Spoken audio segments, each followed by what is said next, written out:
Bonjour,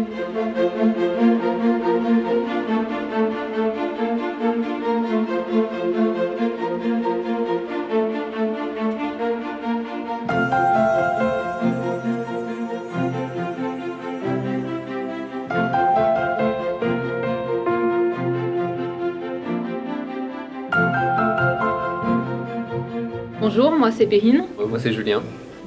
Et donc on est deux des 4 gagnants de la Golden Mission. Donc une opération lancée par GDF Suez, et donc on visite pendant 6 mois, on va visiter pendant 6 mois différentes filiales du groupe à travers le monde. Voilà, l'objectif étant de réaliser un blog, des reportages pour illustrer la diversité des métiers du groupe et faire connaître justement cette diversité auprès des collaborateurs de GDF Suez et également des jeunes diplômés. Donc on est déjà passé par Monaco, par la Belgique et la Nouvelle-Calédonie.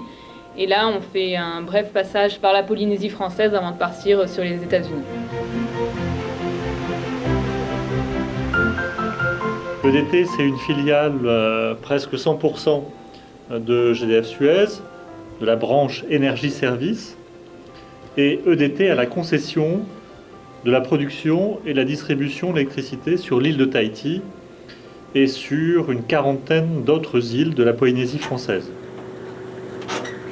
EDT a repris la concession, donc la distribution d'électricité, à partir de 1979. Alors dans l'ancien temps, ils avaient une production d'électricité pour 2 heures maximum ou 4 heures dans la journée. En passant à EDT, ils ont eu de l'électricité 24 heures sur 24. L'impact s'est ressenti surtout pour, on va dire, tout ce qui est confort au niveau de la vie des gens. Nous avons actuellement quelques grands projets, comme l'enfouissement des réseaux électriques, puisque les réseaux que nous avons actuellement sont essentiellement aériens. À l'intérieur des villages, on va les passer en souterrain. Le deuxième projet, c'est la remise en état des turbines hydro également, puisqu'elle date quand même, la plus vieille, de 1984. Troisième gros projet, c'est le projet bien sûr sur les ENR, donc les énergies renouvelables. En priorité, l'éolien.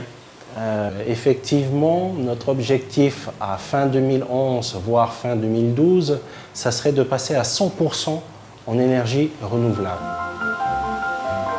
C'est une expérience qui dure 6 mois et qui est assez hors norme, on va dire.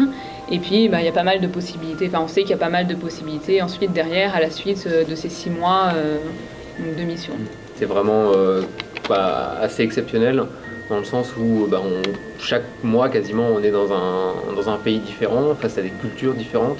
On rencontre des collaborateurs qui ont des visions différentes mais qui partagent, qui travaillent tous pour le même groupe et donc ont un objectif commun. Et on aborde finalement la problématique de l'énergie et de l'environnement, qui est une problématique extrêmement importante de nos jours, sous un angle très différent à chaque fois.